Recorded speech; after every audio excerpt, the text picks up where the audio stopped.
बाहर से बहुत ही क्रिस्पी और अंदर से बहुत ही जूसी। जी हाँ, मैं बात कर रही हूँ आज की रेसिपी की। आज की रेसिपी बहुत ही मज़ेदार होने वाली है, जिसे आप एक दफ़ा बनाएं और पूरा रमज़ान आप इसको स्टोर करके रख सकते हैं।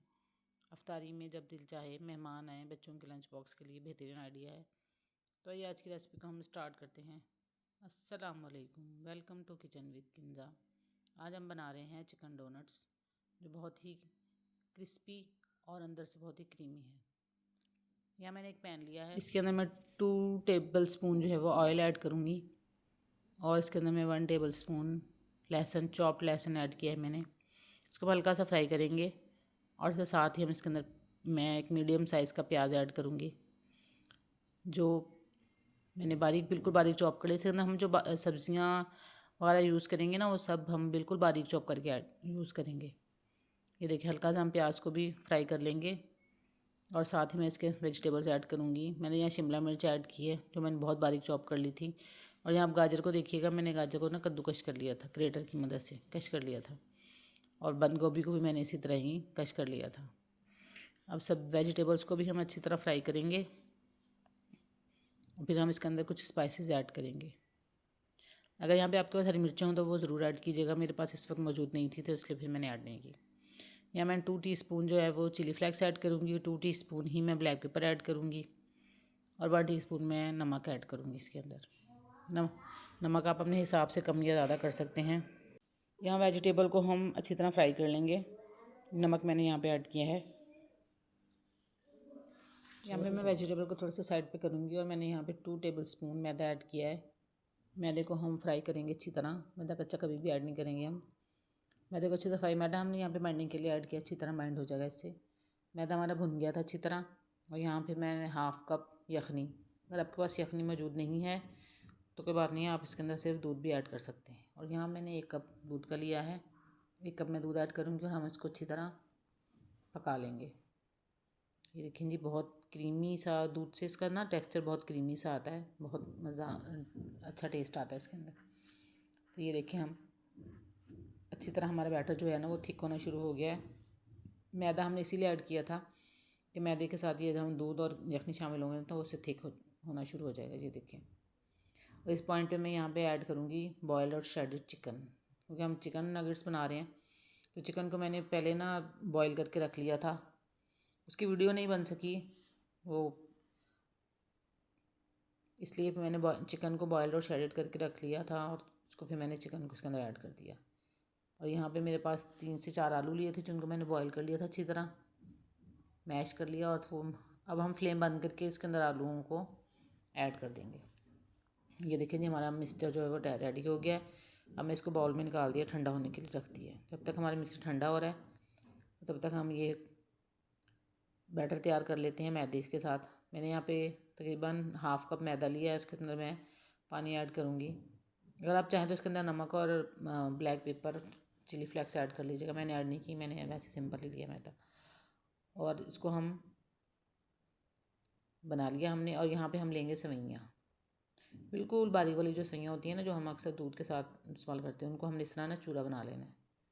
और इसके अंदर मैं थोड़े से ब्रेड क्रम्स भी ऐड करूँगी। उसके साथ ब्रेड क्रम्स ऐड करने से ना इसकी बाइंडिंग बहुत अच्छी हो जाती है। अच्छा, यहाँ पे मैंने एक ट्रे लिया, उसको हम अच्छी तरह ग्रीस कर लेंगे, ताकि जब हम डोनट्स बना के इसके अंदर रखें ना, तो ये जो है चिपके ना इसके साथ। यकीन करें, बहुत हेल्दी होता है। इसके अंदर जो तमाम वेजिटेबल्स, बच्चे वैसे तो खाते नहीं हैं, इस तरह हम बच्चों को खिलाने के लिए बहुत। और ये नगेट्स तो बच्चों को वैसे बहुत पसंद होते हैं। ये देखें, अगर आप चाहें तो इस शेप में भी इसको फ्राई कर सकते हैं, लेकिन हम नगेट्स बनाएंगे ना, तो हम इसको नगेट्स की शेप देंगे। मैं इस तरह उंगली की मदद से दूंगी इसको शेप। आपके उसको ढक्कन हो, कुछ भी हो, तो आप इसकी मदद से दे सकते हैं। उंगली को हल्का सा ऑयल लगा कर, ये देखिए, मैं दोनों साइडों से इसको टर्न करके नगेट्स की अच्छी नगेट्स, ये थोड़े मोटे रखेंगे हम, क्योंकि हम जो कबाब बनाते हैं वो थोड़े पतले होते हैं, चौड़े होते हैं, लेकिन ये हम थोड़े से मोटे नगेट्स थोड़े से मोटे होते हैं। इनके बच्चों को बहुत पसंद है और अफ्तारी के लिए तो बेहतरीन रेसिपी है ये।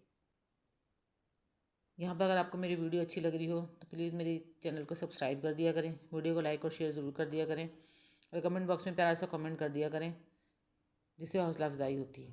अच्छा, यहाँ नगेट्स को हम ना फ़ौरन फ्राई नहीं करेंगे, इसको हम बना कर तकरीबन 2 घंटे के लिए फ्रीज़र में आप रख देंगे। यहाँ मैंने 2 घंटे फ्रीज़र में रखने के बाद इनको निकाल लिया था फ्रीज़र से। अब ये देखें ये कुछ स्टेबल हो गए हैं। अब आपके ना हाथ में अच्छे से आ जाएंगे, वरना फ़ौरन करेंगे ना तो इनकी शेप ख़राब होने का ख़तरा होता है। तो यहाँ मैदे के जो हमने बैटर बनाया था उसके अंदर डिप करेंगे, और फिर हमारा ये जो सेवइयों वाला और ब्रेड क्रम्स वाला बैटर है इसके अंदर हम इसकी अच्छी तरह कोटिंग करेंगे बहुत अच्छी से, और इस कोटिंग से ही बहुत ज़्यादा क्रिस्पी बनेंगे। ये देखें यहाँ मैंने इसको कोट कर लिया है अच्छी तरह। ये देखिए आप इसको एक दफ़ा बनाएं और बनाकर एयर टाइट, इस तरह मेरे पास ये ज़िप-लॉक बैग था एक, मैंने इसके अंदर जो है वो मैं इनको रखूँगी। आप इसको इस तरह एयर टाइट कंटेनर में, ज़िप-लॉक बैग में इस तरह रख के ना आप, क्योंकि ये काफ़ी स्टेबल हो गए हैं ना, आप चिपकेंगे नहीं एक दूसरे के साथ। इस तरह आप उसको फ्रीज़र में रखें और जब आप ज़रूरत हो, जब दिल चाहे तो उसको निकाल के फ्राई करें। यहाँ पे कुछ मैंने रख लिए थे जो मैं आपको फ्राई करके दिखाती हूँ।